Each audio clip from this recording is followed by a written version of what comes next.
I wanted to say off the bat that, well, first I want to say we're doing this because this is a way to raise funds for ACT. Like I tell people, there's always something going on at ACT. And we just try to keep the community involved, keep events happening as much as we can do it. And some of us are, like me and my associate Jasmine, we all have our own families and stuff and everything. And so there's a lot of time away and things like that. But we really try to make a lot of things happen at ACT, like this event. We're doing an event at the New Betty's bookstore down where Writer's Block is. It'll be a little bit of a rowdier event than this, please. We're doing some stand-up comedy for mature audiences then. But yeah, it's not just the normal season of plays. We have a lot of things going on, and we're always trying to think of ways to supplement income to keep the theater going. Theater is a very come on in. Theater is a very costly business. It's funny because I have people that, sometimes over the years people want to have their stuff done all the time. And it gets frustrating because they go to Cyrano's, they go to ACT, and they go to ATY and other places. They say, hey, I really want this, I want to act in this play. Can you put on the play for me? And we say, well, it doesn't really fit with what we're doing, And so they'll try to start their own theater company, and some have been successful and some have not. We have RKP. Many of you know RKP. They started their own thing. Maybe you don't. I know that my coworker Colby had her own theater company with Ryan Ewan for a while, and they would do one show a year because it's just so costly to put on these plays. And I want to thank many of you out there who have donated to us, because it truly is your income, the money that you earn goes into us putting these productions together. Tonight didn't cost very much, but so I do appreciate you being here and giving to ACT. The point I wanted to make was that this show, or tonight, wouldn't even be possible without somebody who gave me this script probably about 4 years ago, and he's over there, Alex Beaudreault, Teresa Pond's husband, over there, gave me this script. And it wasn't one of those things where like, can I act in it? No. It wasn't what I just talked about. I said, no, I'm going to act in it. No. I think Alex, you told me you saw this in the 80s performed. Am I correct? I read it. It was like a highlight in a note on a history of theater in Alaska. Oh, okay. And it was, somebody had performed it in a church somewhere here in Anchorage. This is what it said in this book. And I was like, oh, one-person show. And maybe somebody should do it. Well, and Alex asked me if I ever heard of Father Damien of Molokai, and I actually had heard of him about 10 years before. I heard of him in a sermon one time, and was completely fascinated by his story of love and sacrifice. Don't worry, this is a safe space. Of love and sacrifice, and you'll just learn for yourself about him. And I remember thinking, like, God, I want to write like a screenplay. I want to write a movie about him. There's been movies made about him and stuff, but it's I think it's one of the greatest human stories, true life stories ever. And we'll be performing this tonight. I wanted to recognize in the audience our board president, Matt Fernandez, is here.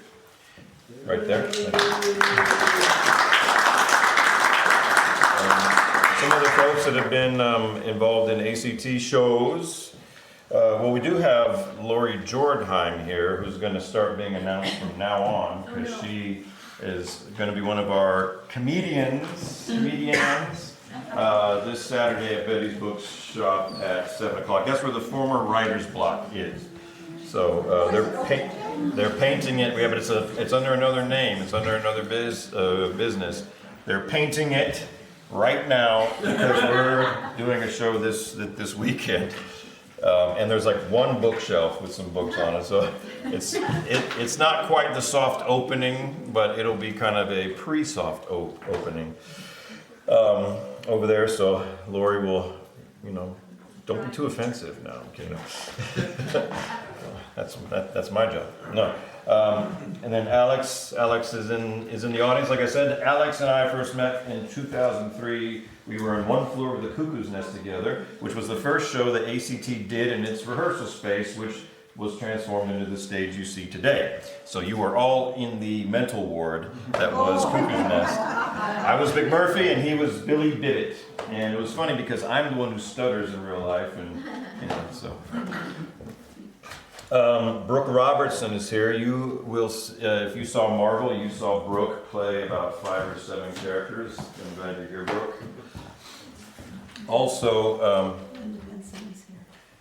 Linda is not here. She doesn't want to be recognized. So she's not here. She's not here at all. I'm just kidding. Yeah, she said she threatened me with physical violence, and I think she has some. All right. Also in the audience is one of our staff members, our volunteer and events coordinator, Mary Alice Larming is here. Thank you for being here.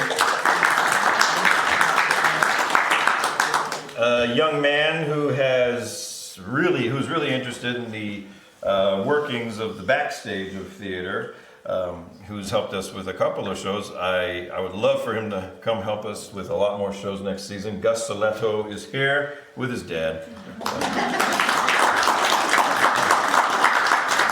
And then from Bright Ideas, the only show he's done with us so far, I don't know why, he needs to audition for more.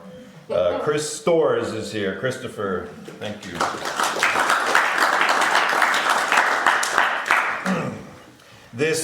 I'm considering this play reading part of our play reading club.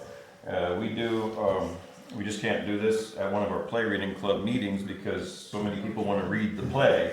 And so we typically choose shows that have a bigger cast, We've been doing play reading club for, I think it's almost going on 4 years now. Pretty consistently, pretty much every month. There's been a few months we skip. We do the final Monday of every month. Unless there's like Labor Day or something, and we move it, or Christmas. But every last Monday of the month, we read a new play. It could be a classic play, it could be an originally written show that somebody did that wants it to be read. It could be we read musicals too. Sometimes we even sing musicals, my gosh.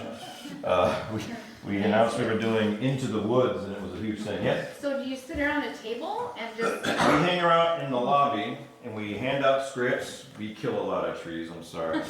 We hand out scripts, and we assign roles, and we just read. It's very laid back. You drink coffee, smoke the hookah, and no, I'm kidding. It's laid back. We have coffee, desserts. You can bring food if you want, or whatever. It's very laid back, open to the public. And you can either come and read, or you can come and just listen to a play on a Monday night. It's really, really, really nice. We've read many shows. This upcoming one for the end of March, I don't remember exactly what day it is, March 28th or 29th or something like that. 30th, okay. We're reading an original musical based on the movie Star Trek II: The Wrath of Khan, called Khan! Khan! That's the musical we're going to read. I haven't even read one word of this, so it could be horrible or it could be amazing. So sometimes we read horrible stuff, I'll tell you that. Sometimes we read really good plays. Well, moving on with the show, I'll read a little bit about this, if I can find it here. This play, Damien, is a one-man show. It was first produced by the University of Hawaii Department of Drama and Theater. Glenn Cannon chairman, and opened at their Kennedy Center on the 18th of June, 1976, starring Terrence Stamp as Damien. He did what I'm not gonna do, which is memorize the play. I will beg your mercy, for there are some Hawaiian words in here. and I did my very best, trust me, to learn how to pronounce them correctly. So if any of you notice that I haven't announced it correctly, just keep it, tell me after. But I implore, I throw myself upon your mercy tonight. All right.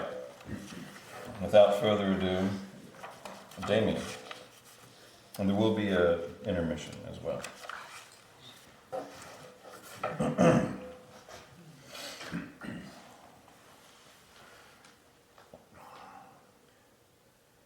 This is the time of day. I always hear them. Dusk, when the sun's gone down and there's still light enough to recognize a face.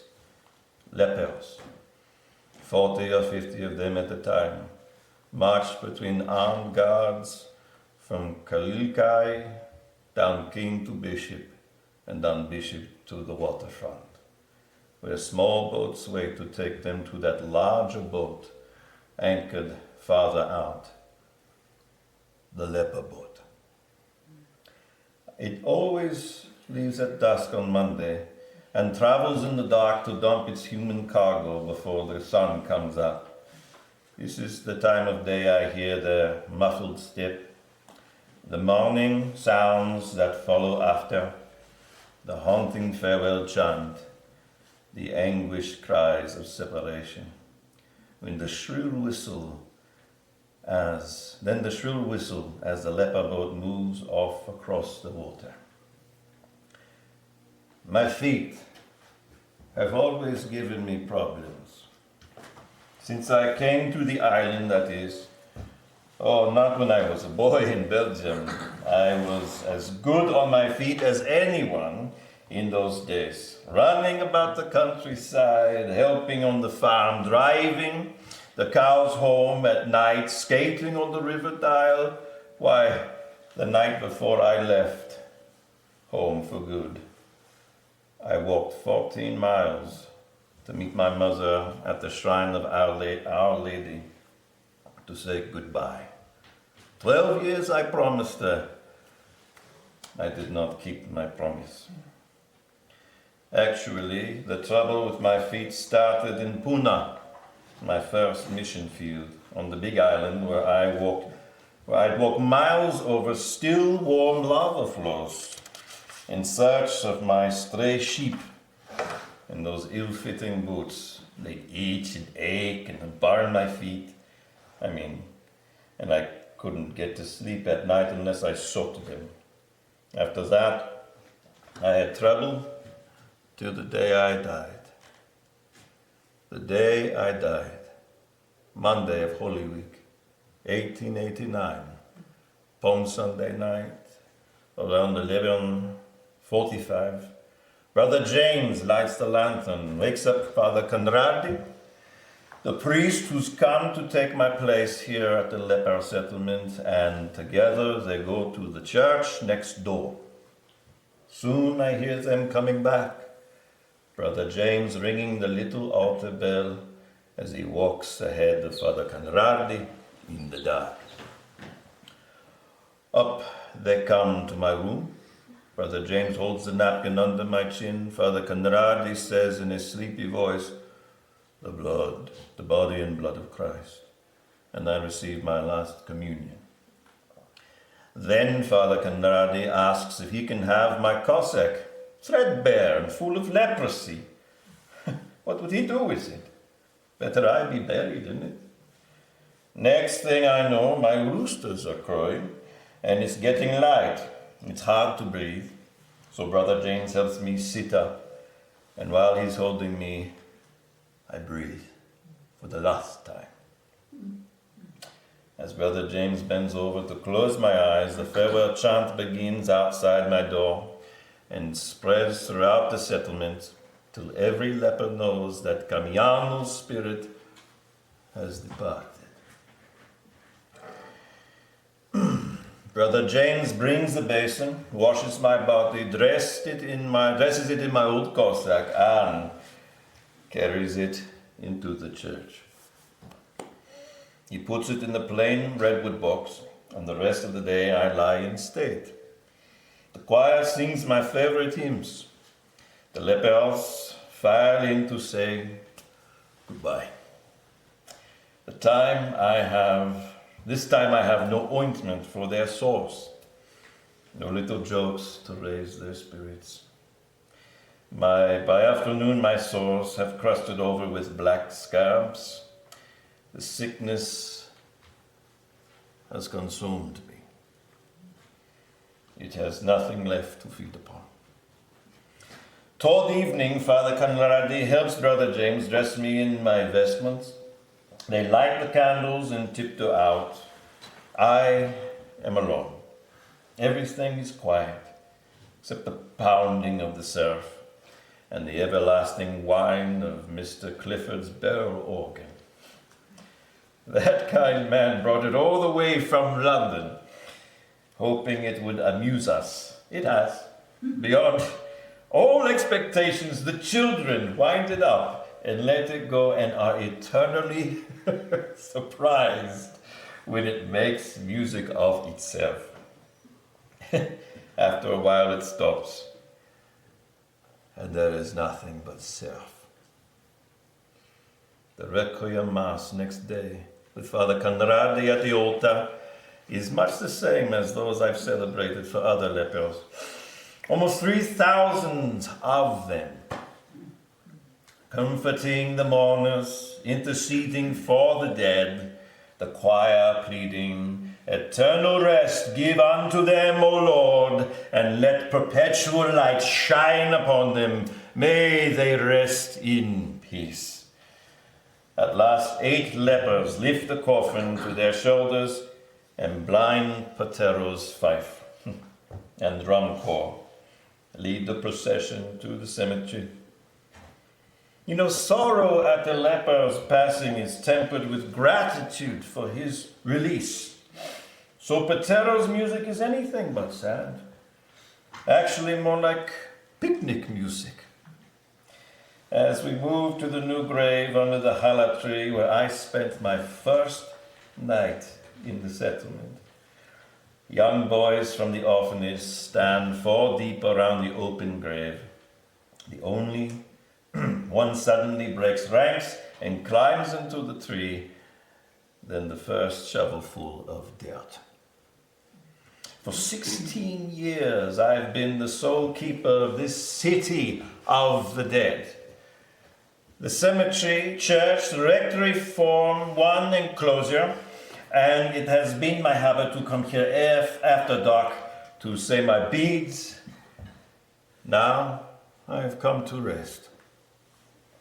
And so I do, for almost half a century. Then, one February day, the black marble stone is rolled away, the ground dug up, the coffin lifted to the surface, a stranger's hands tear away the rotted lid. Lepers I have never known break spontaneously into Hawaiian chants and funeral songs for their dead heroes.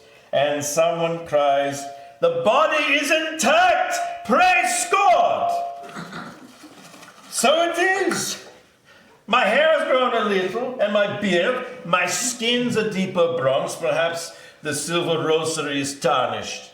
The vestments are moldy, and the gold embroidery dull. But there are no signs of leprosy. Except for my poor feet, from which a toe or two are missing. The body is intact.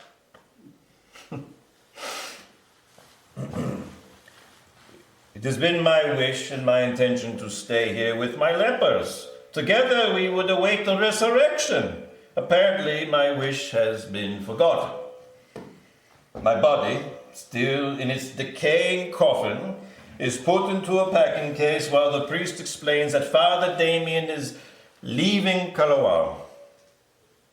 An airplane waits down at the island, at the landing. Why doesn't someone speak up for me? Insist I be allowed to stay. 15 minutes to fly the channel. In my day, it took all night by boat. And whether you were a passenger on deck or a leper in the hold, seasickness was part of it. The plane puts down in Honolulu, the packing box draped with the Belgian flag. It is transferred to an army castle with military escort. It moves slowly to its destination, the 4th Street Cathedral. 4 days I lie in state in a koa casket, you know, the kind usually reserved for Hawaiian royalty. This is my cathedral. The confessionals know my sins, the pews my penances. I was ordained in this cathedral. Here I renewed my vows of poverty, chastity, obedience, right here in this sanctuary. I lay under the funeral pall, dying to the world to live in Christ. These hands that have milked cows and curried horses, taken newborn calves, pitched hay, shoveled manure, and barnyard waste, these hands were consecrated here. Bishop Magret took me, a farm boy with only 4 years religious training. The minimum for priest is 10 or more. Took me and made a priest of me. If they won't send me priest, he said, I'll have to make my own. Then I turned from that altar and saw them at the railing, Hawaiians, who only yesterday were worshipping the ancient gods, Kane, Ku, and Lono. When I saw them waiting to receive from me the body and the blood of Christ, my hands trembled. My heart melted like wax. I knew happiness beyond belief.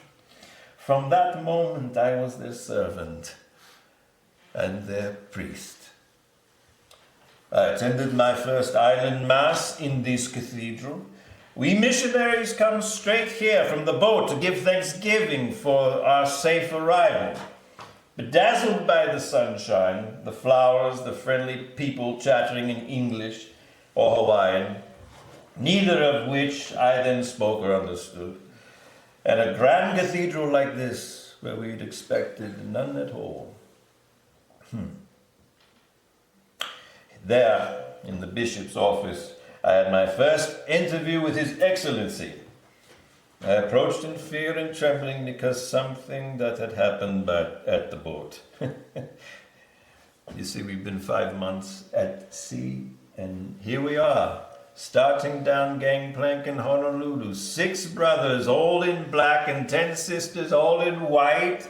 Our feet touch the ground, but somehow we can't get our land legs. And the sight of us, 16 religious, staggering like drunken sailors toward our venerable bishop is too much. I howl with laughter. The boat day crowds roar back at me. Press up against the ropes, throw flower garlands around my neck. The bishop, as I come close, is careful not to let his eyes meet mine. But later in his office, he laughs. Nobody threw garlands round my neck when I arrived, he says. They just deported me. But I came back aboard a French warship which threatened to shell the city unless freedom of religion were guaranteed and I was allowed to stay. That was 30 years ago. It's still enemy territory, you might say. But that laugh of yours, my boy, helped me more than you can realize. Before the oil of ordination is dry, he ships me off to the big island. For a few months in Puna, where they hadn't seen a priest in years. The 8 years in Koala had perished so large it took 2 weeks to cover by canoe. On the back of my poor mule, Kapakahi, or on foot. No wonder I started having trouble with my feet. There were other meetings in the bishop's office, usually with me begging for money, to build temples, to build chapels. We call them chapels. And His Excellency grumbling at the cost. Yes, Your Excellency, I did send the Mother Superior 200 pounds of potatoes we have raised. But of course I sent a bill. Well, no, she didn't actually order them. But everybody needs potatoes. And next month, when the whalers come, the price will be double in the market. She got a bargain for the chapels. Well, because we need money for a paint bill coming due. Of course, chapels don't grow like mushrooms. I've built enough to know. But the chapel is beautiful. Your Excellency, we've made a crucifix 10 feet high, all decorated with Hawaiian carvings. You'll see when you come over for the consecration. Yes, I understand. Your Excellency is busy. Yes, I'm. You wouldn't be needing any tobacco here at the mission, would you? Our second crop is coming on. It's beautiful. Yes, I understand. No more shipments of any kind. Anybody without a written order. Thank you very much, Your Excellency. Thank you very much. Thank you. I wrote my parents from Koala. Here I am on the island of volcanoes, one of which, so the Hawaiians believe, is the home of Pele, the goddess of eternal fire. They worship her, and whenever there is an eruption, rush to propitiate her. One man just came by on his way to offer sacrifice. So I seized the opportunity to give him a sermon on the fires of hell. He listened politely, as though he knew more about the fires of hell than I did. There are times when I am tongue-tied before them. I could know all the theology books at heart and still not know what to say. But they like me. Kamiam, their way of saying Damien. I keep my body in good shape and servitude by spading the vegetables and caring for the lambs, which you will be interested to know, Father. I bought for only 2.5 francs apiece. At last I have enough chapels and animals and fields, so this year I can spend more time studying and visiting the sick. I didn't mention the yellow flags, but they were there on trees, fence posts, and even on my chapel door. All lepers and leper suspects are hereby ordered to report to the government health authorities within 14 days on pain of arrest. Occasionally I'd see the sheriff's men with guns and dogs sniffing about the caves and valleys of my parish. Sometimes I'd hear a distant shot. One day I came home to find a husband barricaded in my quarters, ready to shoot whoever tried to take his sick wife from him. One night in the confessional, a young boy coughed, hemorrhaged, and covered me with blood. Later in Honolulu, I saw that boy in one of those processions of lepers, down King to Bishop, down Bishop to Waterfront. And I saw him torn from his parents' arms and forced into the little boat. I can still hear the father's sobs, see him crouching on the pier, straining for a last glimpse of the little boy he would never see again. I can still hear his mother's farewell chant. All this against an evening sky that seemed to mock us with its beauty. What could I do to comfort them but promise that one day I would go to Molokai and see their son? There came a time much later when I wasn't welcome in this cathedral. After the new bishop took over, not only because I had become a leper, that I could understand, but because Oh, well, that's never mind. It's over now. 60 years have passed, and here I am, back in the cathedral, and obviously once more in Fairview. All kinds of dignitaries are filing past. The core casket is solemn. Pontifical Mass is being celebrated, and the bishop is saying extravagant things about me and reading a message from the Vatican. Now I understand what this is all about. It seems my native country, Belgium, wants me to come home.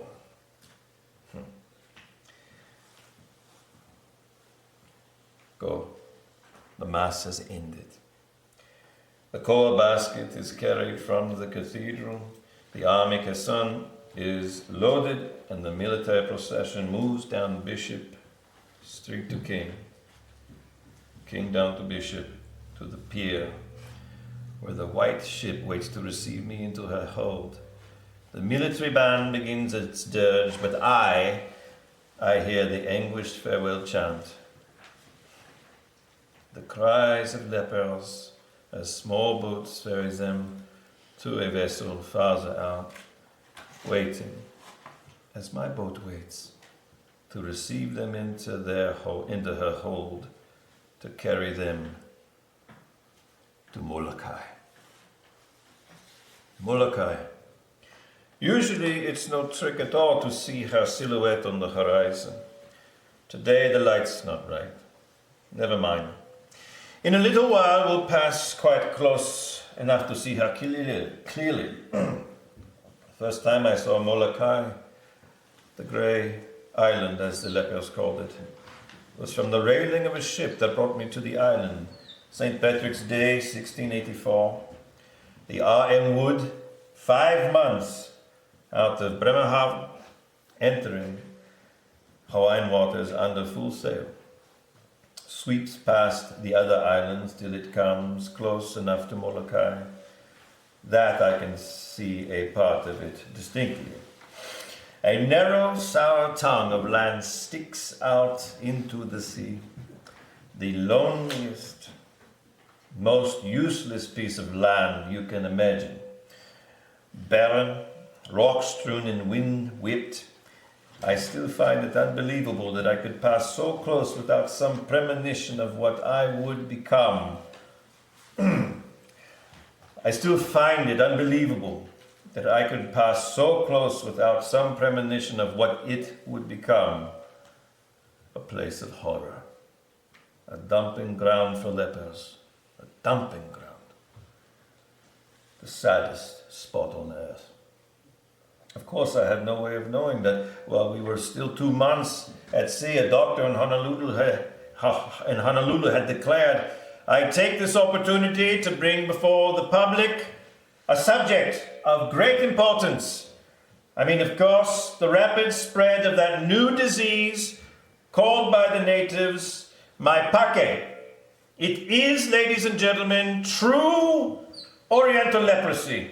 And it will be the duty of the next legislature to take some measures, effective but humane, by which may be accomplished the segregation of all those afflicted.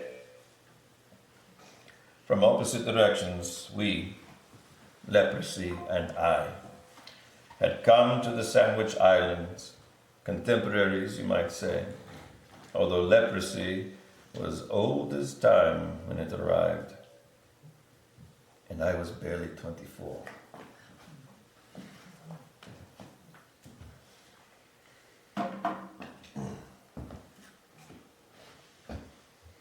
The military dirge comes to an end. A farewell chant starts softly, then fills the air. Am I remembering or hearing it again? Is it for the lepers long ago, or is it for me? But I am out of time. The chants, the boats, the 2 processions merge, become the same forever. One could not be without the other.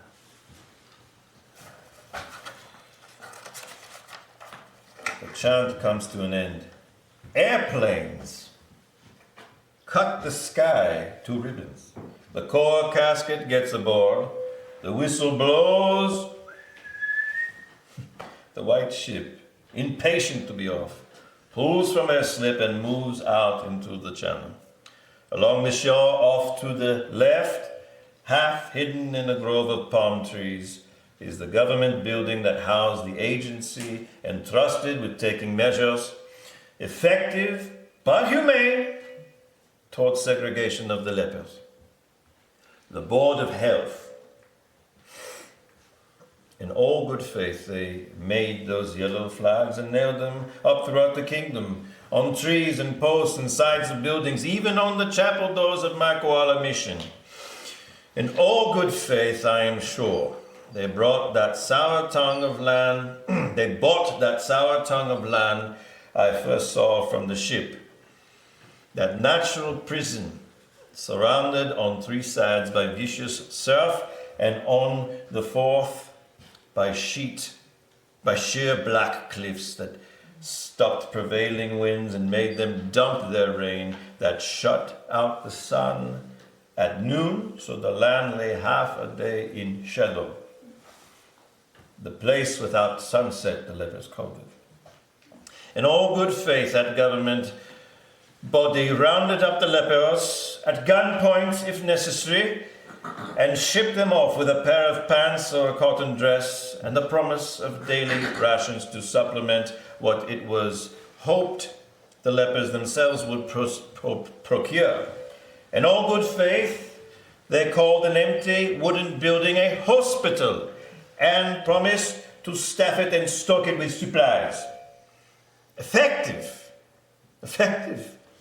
Yes, it got the lepers out of circulation, so the foreign populations could relax. Humane? No. It was a barbarous method of isolation. The tongue of land became a living graveyard. Can you imagine? Hundreds, sometimes as many as 1,000 lepers crowded 8, 6, 10 to stinking one-room windowless shacks. Can you imagine a community of the living dead without a doctor or nurse?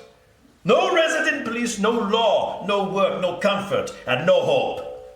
As for the hospital, an empty building where the sickest ones lay on the bare floor in their own filth and waited. But no one came, except the flies by day and the rats by night to feast upon their sores. Some of the more able-bodied lepers, determined to wrest the last bit of pleasure from their lives, gathered in a separate place dubbed the Village of the Fools, brewed liquor from the roots of plants, and spent their days and nights drinking, gambling, whoring, and boasting. Alole kanawai ma kaya wahi. In this place there is no law, and raiding the rest of the settlement, stealing little girls and boys to use as slaves or to satisfy their lust. There, off to the right, that is Molokai. The harbourless coast, its steep black cliffs that plunge straight down into the sea. The second time I saw Molokai was the day before Easter 1873. A cattle boat en route to Maui, to Honolulu, Bishop Magret and I aboard, stops long enough to land some lepers and 50 head of cattle in its hold. Lepers on the settlement crowded the landing. Look at them. Not one or two or three, but hundreds. In varying stages of corruption, as if the grave had given up its dead, walking, limping, crawling, and even come in wheelbarrows, some of them. Maimed and twisted bodies, sunken faces, missing limbs, maggot, bloated sores. How, dear God, can such things be? I cannot bear to look at them, and yet I cannot turn my eyes away. As they reach out their rotting arms to welcome new lepers in this place of horror. And they are singing.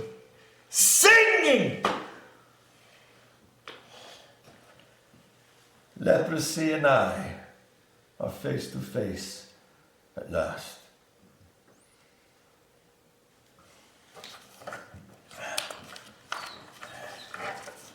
The Catholic lepers are gathered around the bishop, begging him to send a priest. Not 4 on a rotating basis as His Excellency proposes, but one to live among them, to call them by their names, to be a father to them. And he is telling them he cannot ask that sacrifice from anyone, and yet they beg. They are right, Your Excellency. They must have one priest who belongs to them, to prove to them that God has not forgotten them. I suffer if I go a week without confession. They must go months, years without confession and the Mass. They must face death without the sacraments. You don't have to ask, Your Excellency.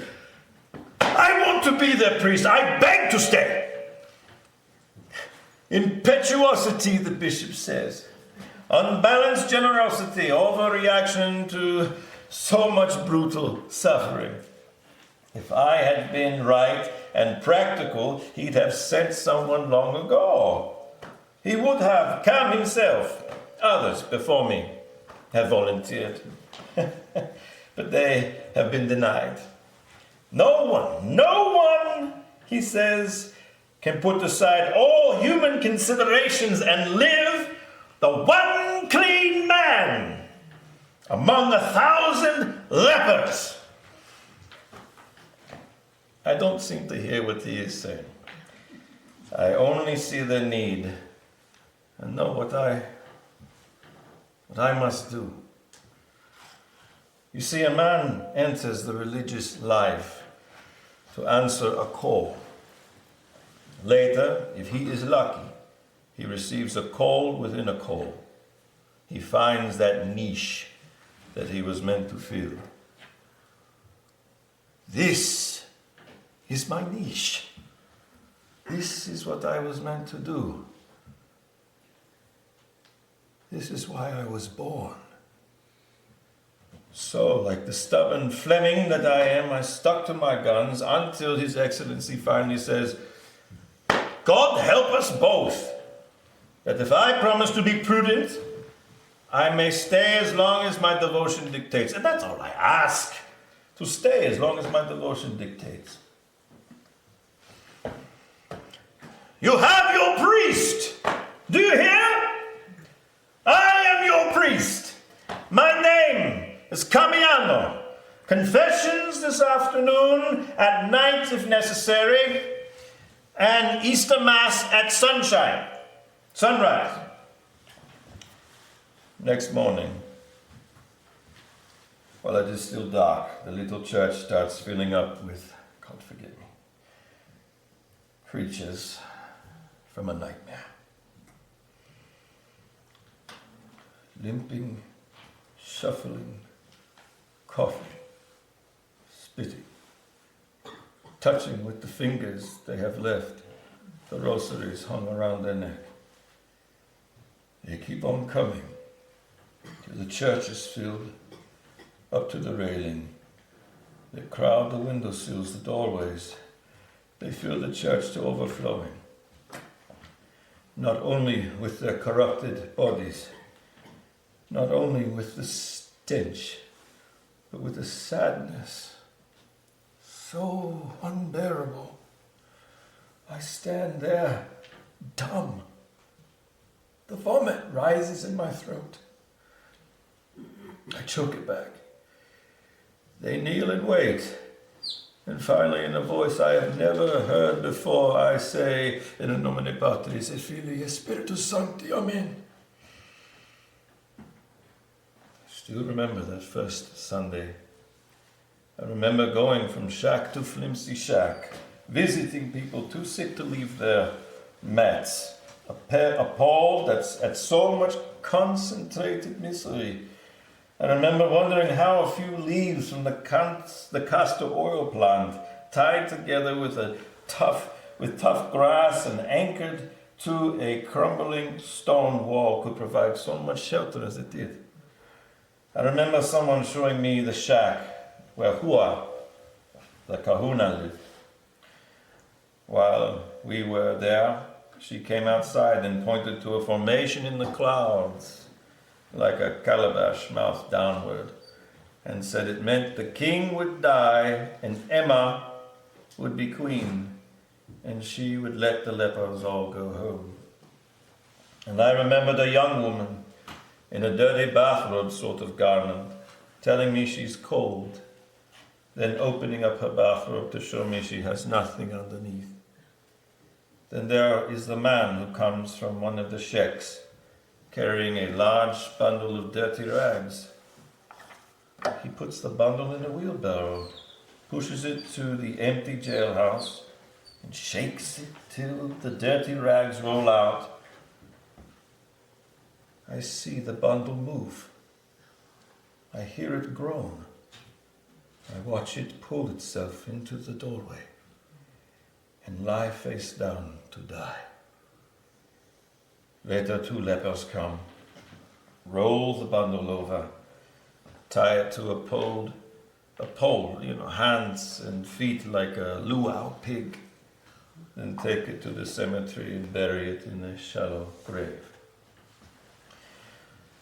I remember my first night under the tree there in the cemetery, with rats and scorpions and centipedes to share my vigil, and the sound of wild pigs at that shallow grave eating their fuel. It was 3 whole days before I could look at some of the lepers without revulsion. Weeks before I could endure the graveyard smell. Weeks. A visiting doctor or agent of the Board of Health would always put a piece of camphor in a handkerchief and tie it around his neck, and every now and then he'd spray himself with camphor liquid. I chose a pipe and strong black coffee. The first few weeks I camped outdoors. Eventually we built my quarters. The more able-bodied lepers and I. Ambrose made that window frame. He'd never touched a tool before. Now they feel the place is their own, is theirs somehow. They come here in the evenings, go out there on the lanai with their guitars and sing and play, and in the dark forget that they are lepers. There was no water at the settlement. We had to carry it long distances in dirty oil cans and let it stand for days. I couldn't wash my hands or soak my feet without robbing someone his drinking water. So I roamed the hills for days until I found a place where we would build a reservoir. Some of the lepers helped me lay pipes, and we had running water. The day my quarters were finished, 3 women, Melia, Philomela, and Elikapeka, said they wanted to keep house for me. The leper husbands were dead. They themselves were clean. When I hesitated, Philomela laughed. Manuahi Camiano, like you, we work for free. How could I refuse? I can still hear them laughing at me. I can hear their scornful laughter too, when my enemies started peddling scandalous stories about me. Yes, Your Excellency, I do leave my door open and the light burning all night, well, because a priest can do no less. Yes, I leave it open to women as well as men. They get sick and frightened too. Whoever comes to me comes as Christ, Your Excellency, I know that. Well, what do I care what the gossips say?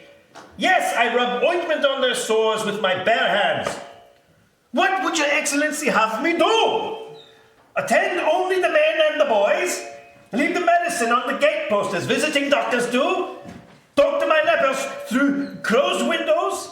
Extort them from the pulpit, but never chat with them in private. I'm not an agent of the Board of Health. Your Excellency, I am their priest, their father in Christ. I am there to comfort them, to win their hearts and souls. Yes, I did promise to be prudent, and in my own way, I am prudent. Since I am there to comfort Christ in them, I am prudent never to let even a shadow of fear or disgust come between us. Never to let there be anything but love. Your Excellency, I don't quarrel with other people's ideas of prudence. Let no one quarrel with mine. Yes, I do share a pipe with them. We were together when we're together of an evening, and I like my pipe, and one of them wants to puff or two, okay? That can I refuse? Can I, Your Excellency? Well, yes, I've thought of that. If it's God's will, I am prepared. By remembering that those worm-infested ulcers are the wounds of Christ, that's how I manage to go on from day to day. If that's the way Your Excellency sees it, then I suppose I am a fool.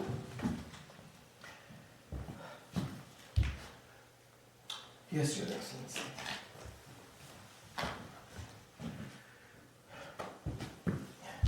Thank you, Your Excellency. Thank you.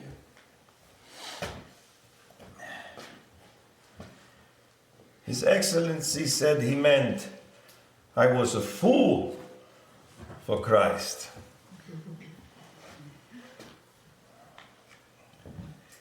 And now we'll have a 15-minute intermission.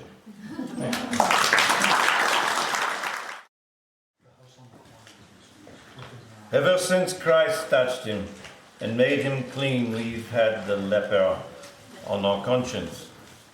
That's the only explanation for the cries of praise and wonder when the word went round the lepers had a priest. It's easy enough to deal with people when they praise you to your face. I just interrupt and tell them something they could do to help. Remind the candy man that leper children still like the candy. Suggest to the baker that a barrel of cookies wouldn't be refused. Tell rich men's wives that leper girls could use straps of their fine cloth to make dresses for their dollies. That is, if they had dollies. I even told the bishop about blind Patero and his fife and drum corps. How leprosy could destroy Patero's eyesight, but his love, not his love for making music. How we'd made instruments out of scraps and sheet iron so they could play for funerals and weddings. And at the landing, when new lepers came, to make sure His Excellency wouldn't forget, I made a silly joke about sheet iron music. You should have seen Patero with those instruments. When those instruments arrived, he felt them all over with his hands, held them to his cheek, tears in his poor blind eyes. Yes, it's easy to handle people when they praise you to your face, but when they put things about you in the paper, this is absurd. Your Excellency, ridiculous. The hero of Molokai? A priest's renunciation. And this from the Prime Minister? I've had my dreams of service to mankind, but none sublime as Father Damien's renunciation, without for one moment subscribing to his religion. I can say this. He is a martyr, a true Christian martyr. Don't they understand? I am only doing my priestly duties. I see it. Can't Your Excellency do something to stop this chatter? I want privacy. I want to live quietly with my lepers, doing whatever I can to prove to them that God has not forgotten them. Your Excellency, leprosy I can face. It corrupts only the body, but praise like this breeds pride, and pride corrupts the soul. I know, all praise belongs to God, but what if I forget? What if I let such stuff corrupt my soul? It is a matter of obedience, Your Excellency. Then you must pray for me. Constantly I ask others to do the same, for I am very much afraid. His Excellency said the Church Council had discussed the uproar and could find no human explanation for it. Could it be the hand of God? Could it be the lepers' time had come and I was to bring the lepers' cause before the world? Whatever it was, he said, I must give up my wish for privacy. I must suffer this stuff gladly. The more reporters wrote about the lepers, the better. Oh, I had my detractors too. They said, I was a leper when I went to Kalawao, but concealed my conditions to make myself a hero. They said I collected money for the lepers and poured it into the coffers of the church. They say I'm a coarse and dirty man, and among other things, which I dare say there is a grain of truth, that I am awkward, undisciplined, long-winded, hot-tempered. Hot-tempered! The Board of Health would certainly say aye to that. You see, the day after the first big blow on Molokai, when half our flimsy shacks were literally carried out to sea, I took the boat to Honolulu. At the Chancery, they told me His Excellency was calling on the President of the Board of Health. So I went over there. Your Excellency, they said I could find you here. Mr. President, I did knock, but no one answered. I heard voices, so I came in. Yes, I realize I am intruding, but it's most important. But even if I am unwelcome, I must report. The night before last, Your Excellency, ask him to let me speak. The night before last, a hurricane and waterspout demolished half our shacks, and we need help at once. Lepers too sick to move are lying on the ground, completely at the mercy of the elements. We need food and clothing, medicine, everything. Eventually we will need materials to replace the shacks, but for the moment, no. The captain can't give you a report. He doesn't even come ashore. He thought it best for me to come. No, Mr. President, no! I am not here in the capacity of a Catholic missionary. I am not here in the capacity of a Catholic missionary priest. I am here as a self-appointed representative of every leper on that charnel house you call... Yes, Your Excellency. You call it a settlement, it is a charnel house. Your Excellency, with patients dying every day, not from leprosy, but from neglect. Anemia from lack of proper nourishment, dysentery from contaminated food and water, bronchial pneumonia from lack of proper clothing. Do you know, Mr. President, how long it is since most of them have tasted milk?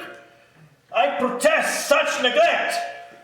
No, Your Excellency. No, Mr. President, not until I'm through. The shacks will have to be replaced with wooden cottages on trestles. Proof against this kind of storm that strikes the settlement. I can give you an estimate, yes. Well, if the board can't help us, we can ask elsewhere. My haphazard begging makes you look patronizing? Is $6 per leper per year enough to provide clothing, even for a person of imperfect health? Could you exist on sour poi and scraps of putrid meat for weeks on end? Sometimes not even that, when stores are dumped overboard because heavy seas and starving leopards must stand on the shore and watch the sea devour them. As for that shack you call a hospital, He's gone. Your Excellency, I know. I'm sorry. I swore that when I came through that door I wouldn't lose my temper, but when he stood there, well-fed, pink-cheeked, sacrimonious, and told me I was not welcome. I'm sorry. Your Excellency, very sorry. I don't know what to say. You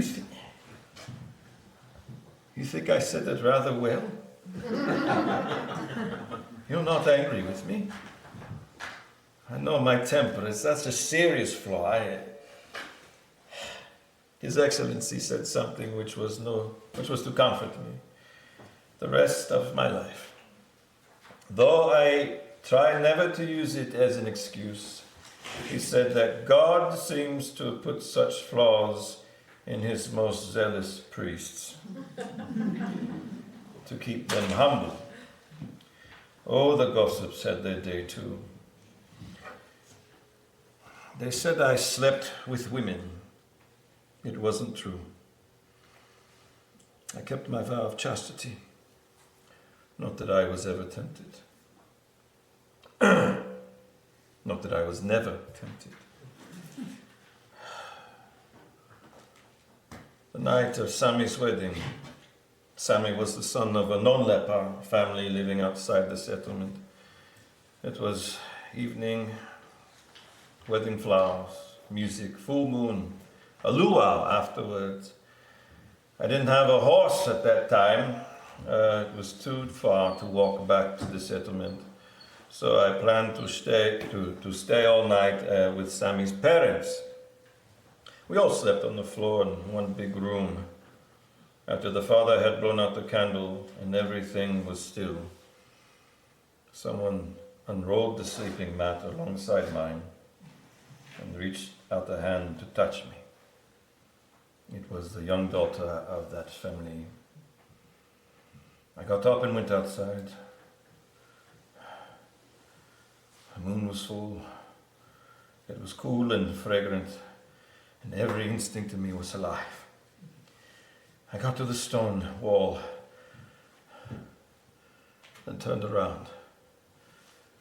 She was standing there in the doorway in the moonlight, naked. I walked all night and reached the settlement by morning. I could see her standing in the doorway. After that, she'd come between me and the pages of my breviary. Sometimes I'd see her body on the cross. I had no one to talk to, no other priests. When I did get to Honolulu to confess, the bishop told me that strong men turn temptation to their profit. After that, whenever she appeared to me, I'd say aloud, "God alone is worthy of my love. He is my troth forever." That is how I kept my vow of chastity. You see, when a priest works alone with no companion priest, he frequently must go weeks or months without confession. This is a great hardship for me. And when I went to Molokai, it was understood that so long as I remained in health, I would go to Honolulu once a month to stay overnight at the mission. Abruptly, without warning, the Board of Health informed me I was never again to leave the settlement or for any purpose whatsoever. I could, if I wished, declare myself a leper, remain confined as other lepers, or I could leave the settlement for good. Doctors and clergy aren't subject to such restrictions. This is a trap, Your Excellency. They want to get rid of me. They know I can't live without the sacraments. They want me to leave the settlement of my own accord, to make a laughingstock of myself, my order and my church. Then, without the leper priest to write about, reporters will start airing the awful truth about the settlement.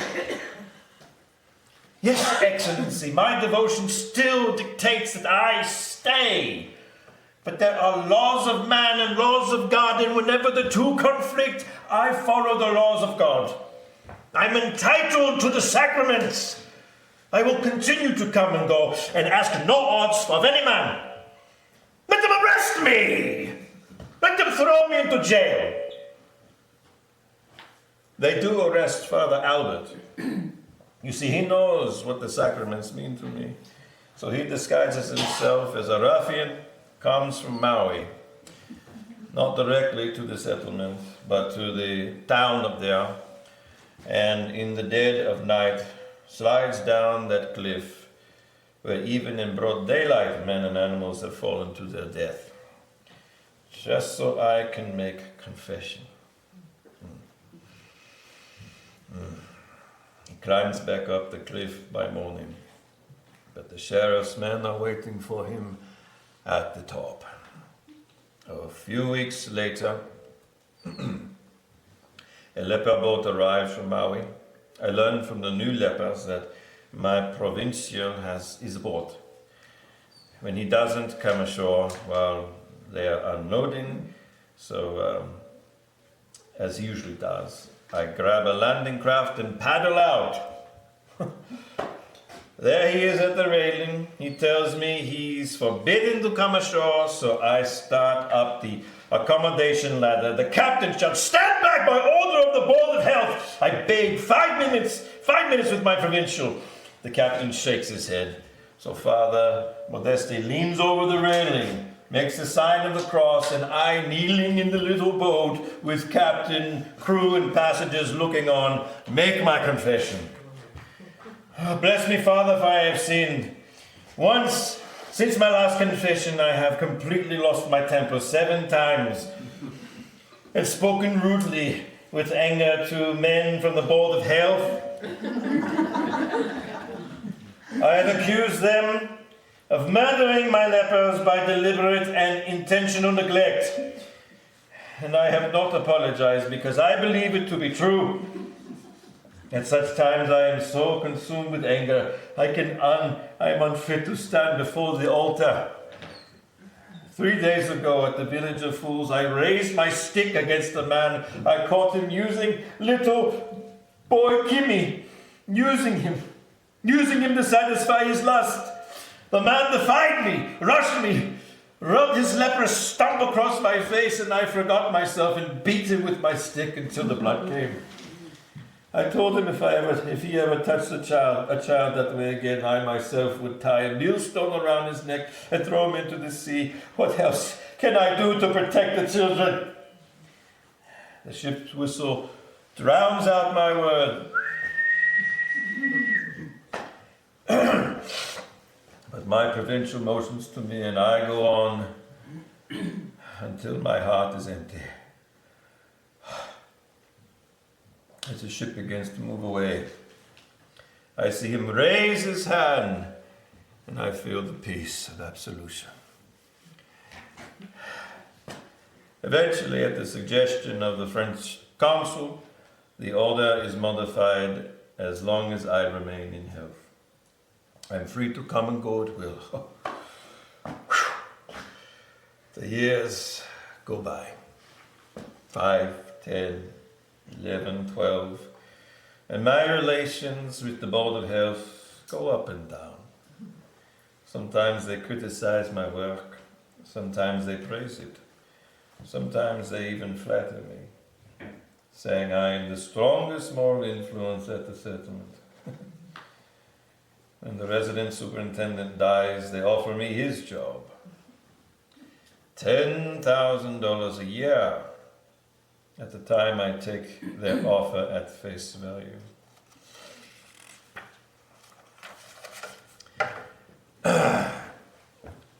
Thank you, gentlemen, but I must decline.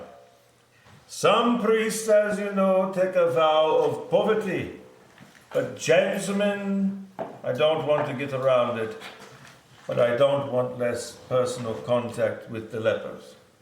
My work is personal contact. More money?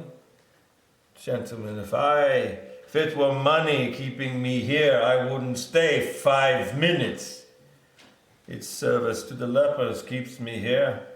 Yes, I'd still be serving them, but for a salary. Don't you see? I'd be a hireling, and everything I've tried to do up to this moment would be wasted. My own mother wouldn't acknowledge me, her son, if I took money for this work. But Christ told his disciples to go forth without gold or purse, to heal the sick and cleanse a leper. And he would provide. He has provided. I am penniless, yet I have a warehouse full of gifts from strangers for my lepers. Do you think I could betray that mystery? I'm sorry, gentlemen. I'm sorry that you don't understand.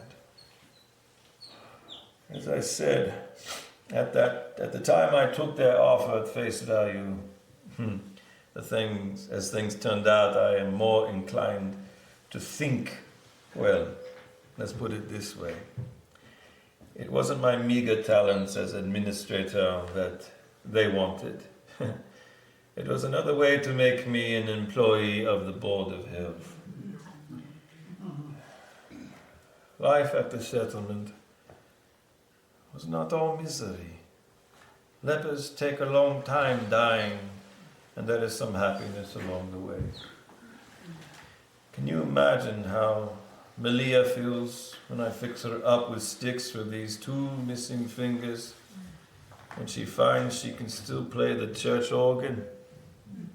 She touches the keys, the music comes, and the choir sings with joy enough to break your heart. Holy God, we praise thy name, Lord of all, we bow before thee. I like the mornings best, when the young ones went racing up and down the main street, laughing, shouting, urging their horses on. One day I am carrying the body of a woman to her coffin in the church, and it's half an hour. We wait there in the sun until it's safe to cross. Even a funeral is a kind of celebration. The procession to the cemetery. 9 pateros, 5, and drum corps, the choir singing, rival burial societies with their different colored sashes and banners. Well, it isn't dreary. I can vouch for that. There is an endless stream of letters filled with kindness and all those gifts I mentioned. Some distinguished visitors find their way to Molokai.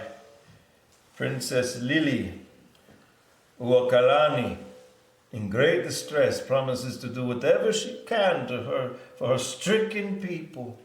Charles Warden Stoddard comes from California, and Edward Clifford from London, and both write books about the settlement. Stoddard calls his The Lepers of Molokai, and I read several passages to the children. They recognize themselves in it and laugh with joy. The first glimpse of the settlement might lead a stranger to pronounce it is the prettiest village in all the islands. Its single street is bordered by neat whitewashed cottages. I forget to tell you, after that big blow, we did build those cottages. 300 of them, whitewashed inside and out, with windows in them. We planted sweet potatoes in the back against the time when there was no poi, and flowers in the front, and when the first red ginger bloomed like blood against the whitewashed wall. The whole settlement turned out to sea.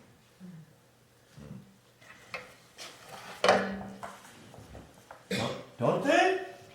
Which one? The part about the chickens? Here it is. Father Damien brought a handful of corn and scattered a little on the ground and gave a peculiar cry. In a moment, the chickens flocked from all quarters, They lit upon his arms, fed from his hands, and fought for footing upon his shoulders. Even his head, covering him with feathers and caresses. He stood knee-deep in them. More the part about the Mass. Oh, I'm not going to read all that.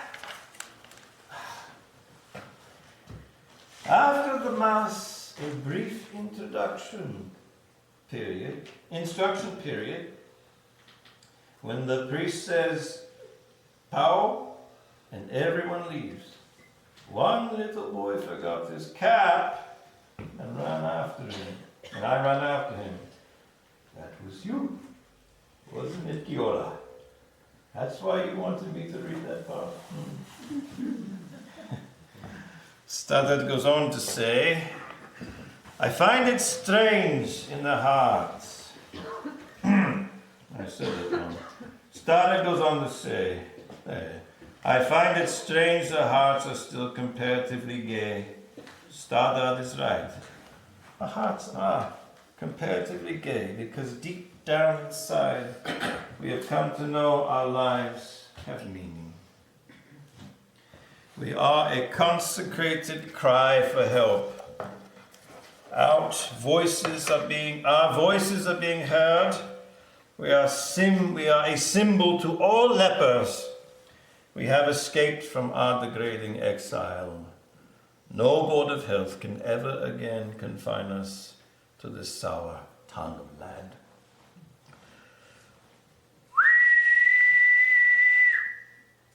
Hear that? Ships from around the world salute us as they pass. Even in the dead of night.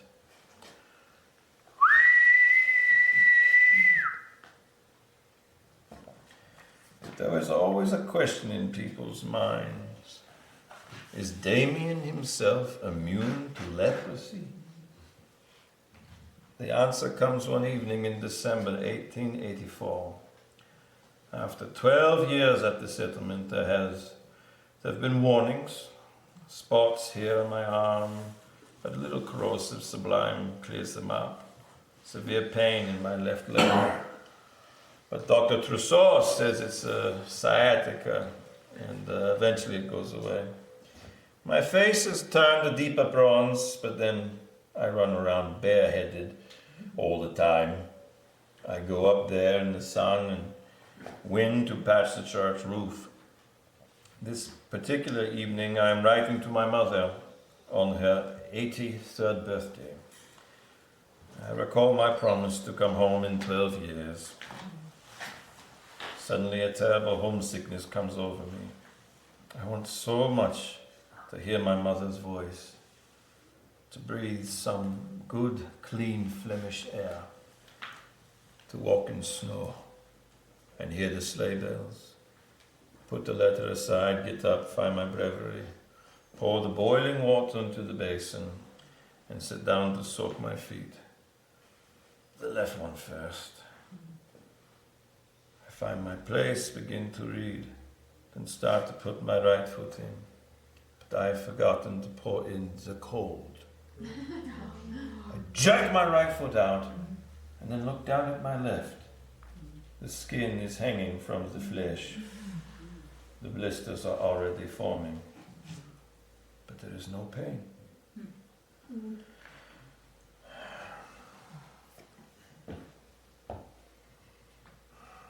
My dear children, I have called you here to tell you something that concerns us all.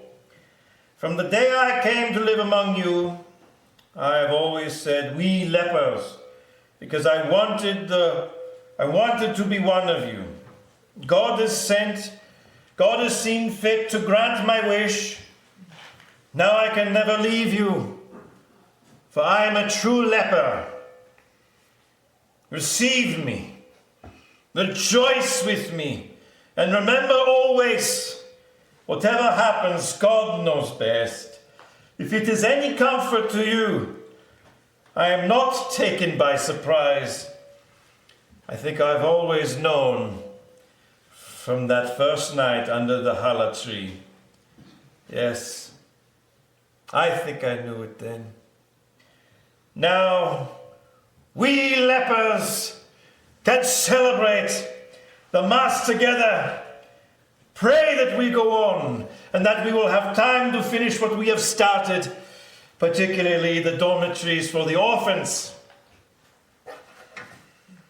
My leprosy is speedily confirmed, not only by the doctors in Honolulu, but by the look in people's eyes. The camphor in the handkerchief, hands clasped carefully behind the back. I am no longer Father Damien. I am a contaminated animal, a leper. My provincial writes to me like this.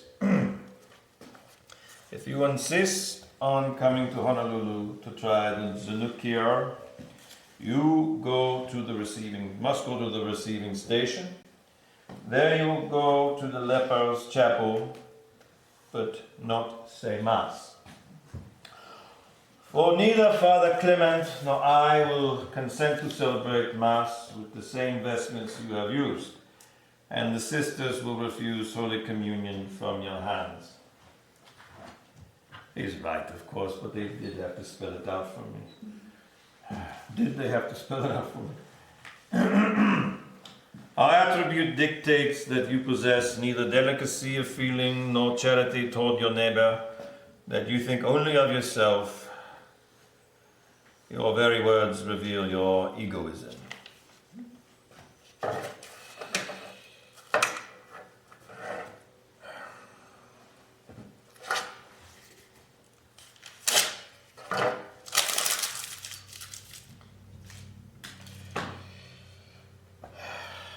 Doesn't he understand? I am thinking of my lepers. If the cure helps me, then I can bring it back to them.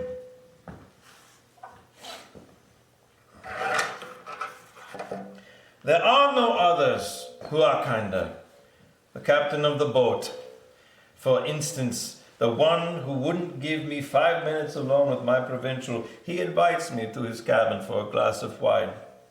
There are things worse to bear than leprosy. When a man gives his whole life to one preoccupation, then toward the end, doubts arrive. Doubts, like maggots in a leper's sore. You see, when it became known I am a leper, reporters have a field day. Banner, headlines, Soldier of Christ struck down, Damien hangs on the leper's cross. The column after column about the settlement, the lepers, and myself, letters of love and sympathy pour in, and gifts of money, 30,000 gold francs in all. But the king, the government, the board of health, the mission, are all offended. The articles don't mention them. When I try to explain I am not responsible for the articles, they tell me I am drunk with pride. So drunk I'm dangerous, unfit to handle all the money. In future, the Board of Health will receive all financial gifts, even those addressed personally to me. What does a government clerk know about the leper's needs? When I protest, the new bishop advises an examination of conscience. Have I really sought to do God's will?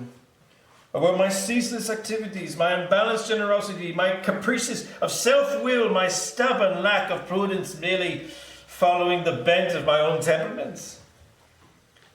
Have I deceived myself? Have I a secret vanity that feeds on notoriety? Have I let the prominence of praise corrupt me? Even this I understand, but when the new bishop chides me for showing no distinction between Catholic and non-Catholic lepers, you don't ask a leper if he's a Catholic, Your Excellency. If a dying woman tells you she can't bear the thought of being devoured by pigs when she is dead, you don't ask if she's a Catholic. You make a coffin for her, and then, in which she dies, you bury her and commence her soul to God, quite sure that he won't ask either. When a leper is on his deathbed, cries out for absolution, you go to him, and all distinctions vanish as you inhale his fetid breath and hear his dying words. And in the name of Christ, forgive him regardless. Oh no, Your Excellency. No!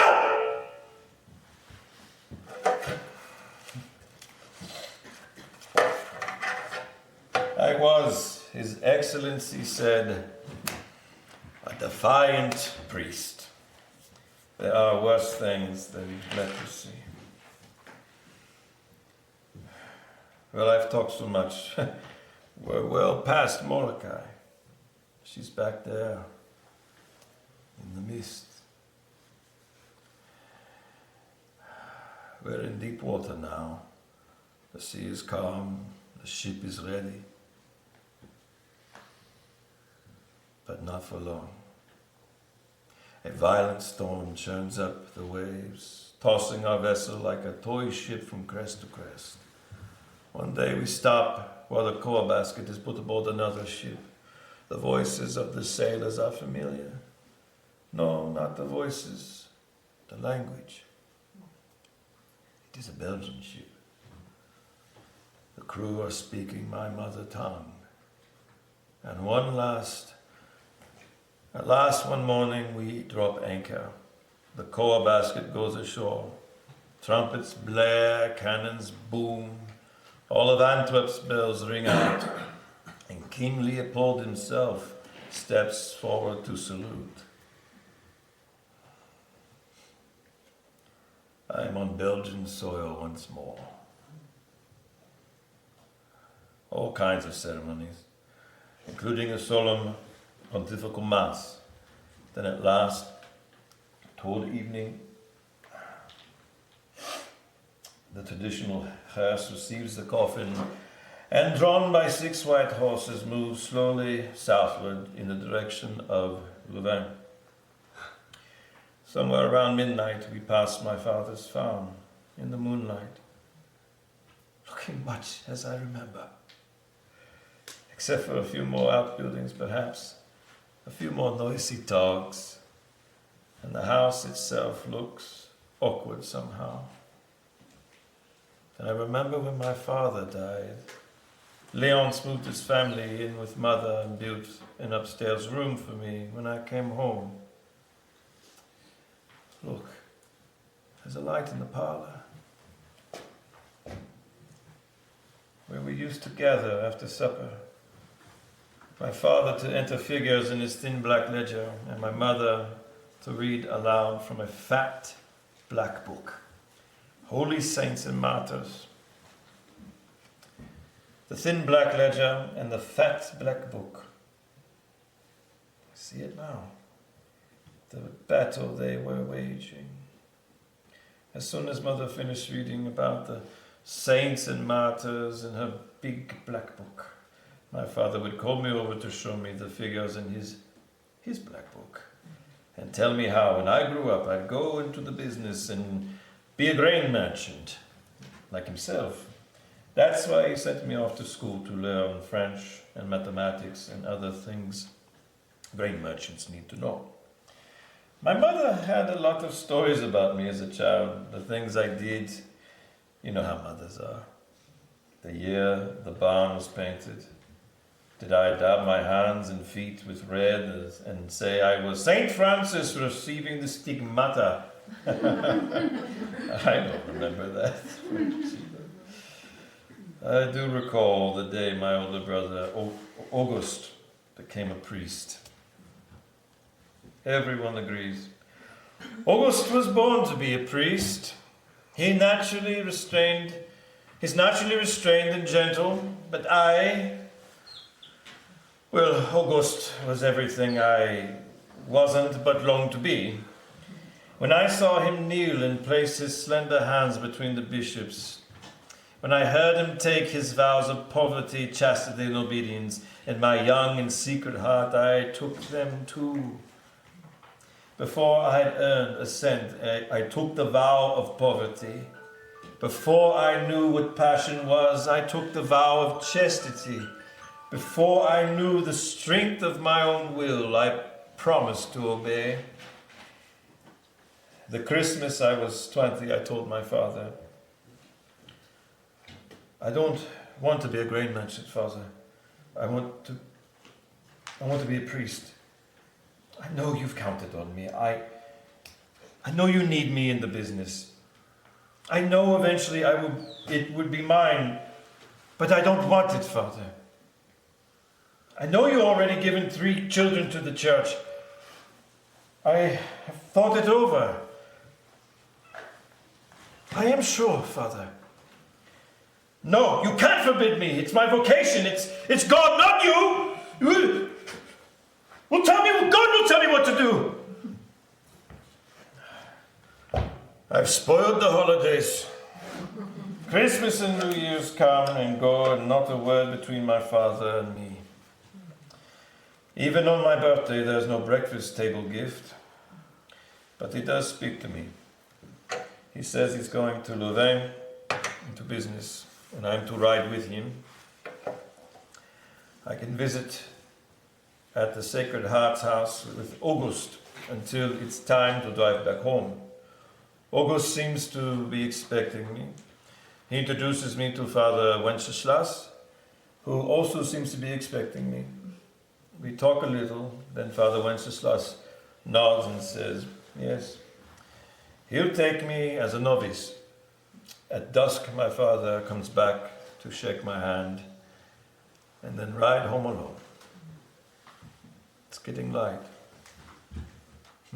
In a little while, we'll reach Louvain, and the journey will be over. Off to the left is the shrine, Our Lady of Montague. That's where we said goodbye, my mother and I, 3/4 of a century ago.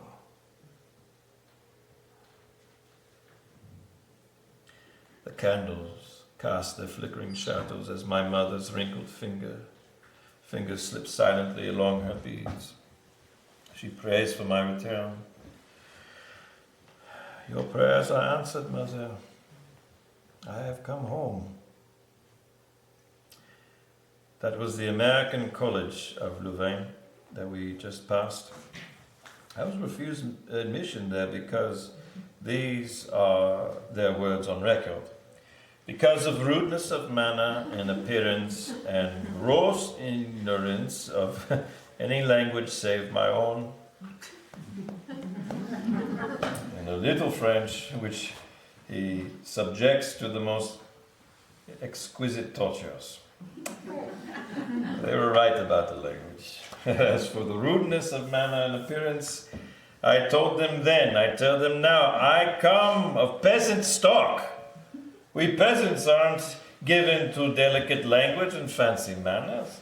We distrust formality. We say what we have to say, do what we have to do. We are what we are. It is our nature that we will face death rather than go against it, because we believe our nature comes from God. The hearse is slowing to a stop in front of the Sacred Heart's house, where my father left me on my 20th birthday. Priests line the sidewalk, and young boys too. My heart goes out to them. My novice days were painful. I'd come late to the religious life, with much of the world still clinging to me. I needed something to remind me, so I took my penknife and carved 3 words right there in my wooden desk. Words the hermits in the Black Book used. Silence, recollection, prayer. Father Wenceslas, when he discovers it, is appalled. Such wanton destruction of church property calls for public reprimand. It wasn't my only public reprimand. would I have survived without August? Without his gentle but relentless criticism? I know, August, you told me that before. I do try. I know I'm clumsy. I know I'm too sociable for a religious.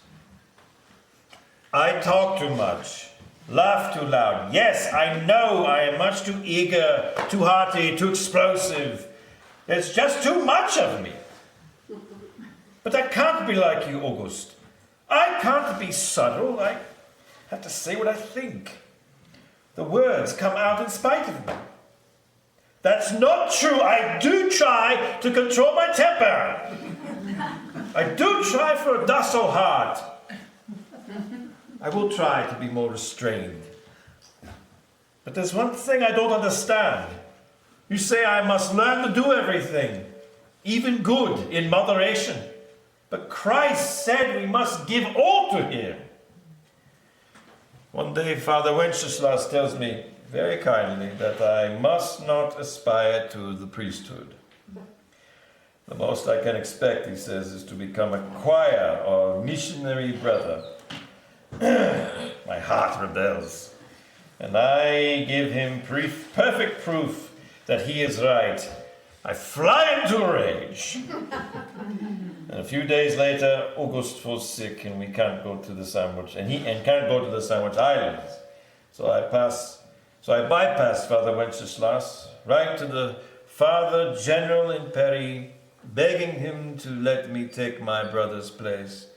When the Father General writes back, he says to let me go, Father Wenceslas throws the letter on my desk and shouts, "You're not ready yet!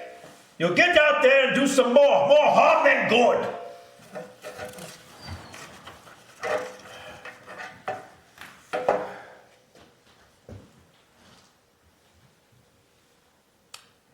We're in St. Joseph's Chapel now.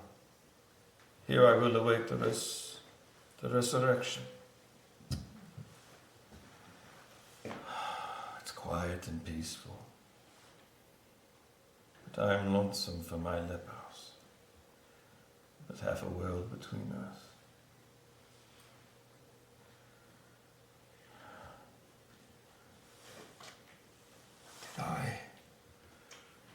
Did I do more harm than good? Did I betray you, Lord? Was I a defective priest? Was I stubbornly following the bent of my own temperament?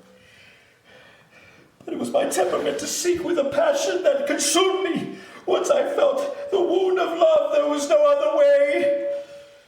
You were with me in the leper shacks. You let me hear the festering mass of flesh still praise your name. The agonies I consoled, the wounds I nursed were yours. The agony and the wounds of Christ. Tell me this is true, Lord. Tell me this is true. One word and all these doubts will vanish like smoke before the wind. If it is these doubts that come between us, Lord, and I will cast them out in your name, Lord. I cast them out. Whatever I have done for good or ill, I am your priest. You are my God. I will trust your prodigious love.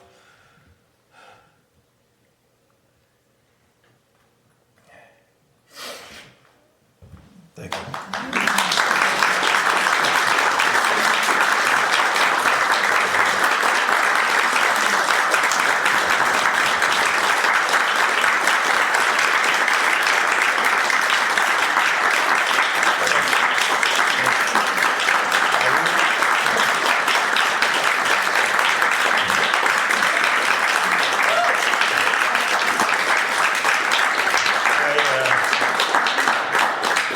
I really enjoyed doing that. Thank you. You know, in this job, I don't get to do what I really love to do, which is to be on stage and entertain people. I'm usually behind the behind the office and stuff. So this really makes me come alive. So I really appreciate you all doing this.